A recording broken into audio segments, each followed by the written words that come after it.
Unit 5, Hidden Gems, Looking at Literary Techniques, builds on the 4 previous units by providing students the time to explore literary techniques such as language and point of view, which are used often by authors. Unit 5 concludes with a culminating project which allows students to demonstrate their skills. This unit has a total of 9 lessons.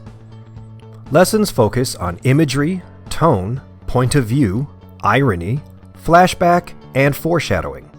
However, in each lesson, students are asked to think differently about the role of these techniques in how we understand and, ultimately, how we feel about the novels we read. To prepare for teaching the unit, read over the entire unit overview.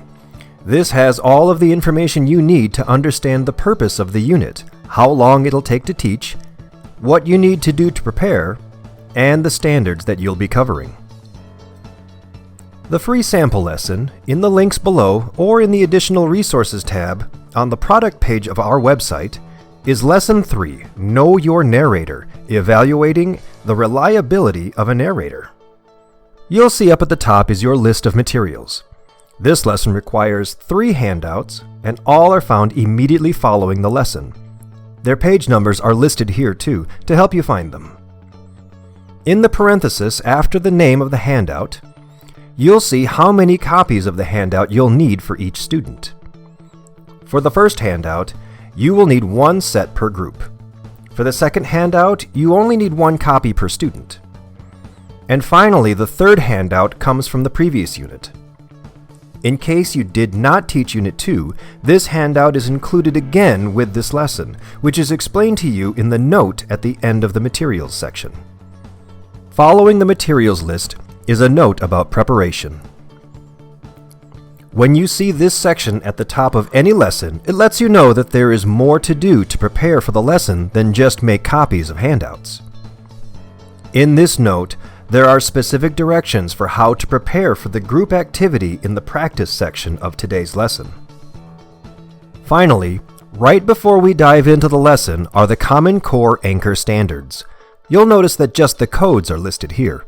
If you want to know what the specific language of a standard is, just flip back to the standards alignment chart provided in the unit overview. Now we can get into the lesson. If you remember from the How to Use training video, the Connections section provides a greater context for why you are teaching this lesson. It is written just for you, but feel free to paraphrase it for your students. After reading the connection for this lesson, you'll learn that the focus of this lesson is on how the trustworthiness of the narrator impacts our understanding of the story. As you look over the Instruction Modeling section, you may notice that it is written in a mix of plain and italicized text. Remember from the How to Use training video, the plain text indicates the directions just for you, while the italicized text is teacher speak, which models what you should say to your students. There is also a large gray box with text. This is specifically for teachers who did not teach Unit 2 to their students. In this box are directions and teacher speak for completing the Exploring Point of View note sheet.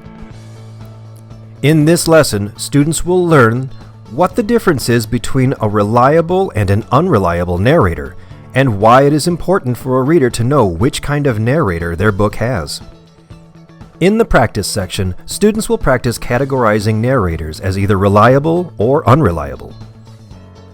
Then students will take what they have learned and apply it to their reading using the Narrator handout, where they will closely examine the narrator of the book for reliability.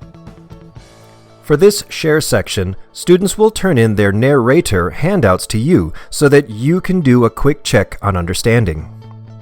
On the following pages, you'll find the included note sheets and handouts for this lesson, all of which are specifically referred to in the lesson. First are the Know Your Narrator slips for the group activity in the practice section. The instructions in the preparation section at the beginning of the lesson tell you that you need to create sets of these slips by making copies and cutting along the dotted lines. Next is the Narrator handout from the Reading Task and Share section. Last is the Exploring Point of View handout from Unit 2. The student version is first, and the teacher copy is second. The teacher copy is a guide for you to use during the instruction section of this lesson. Additional information about Reading Workshop Unit 5 can be found in the links below, or you can reach out to us here. If you did not watch the How to Use Reading Workshop for the Secondary Classroom, be sure to check that out for more information on all included Reading Workshop resources, as well as more information on the structure and format of the units and lessons. In the next video, we will cover Reading Workshop Unit 6. Thank you so much for watching, and we'll see you in the next video.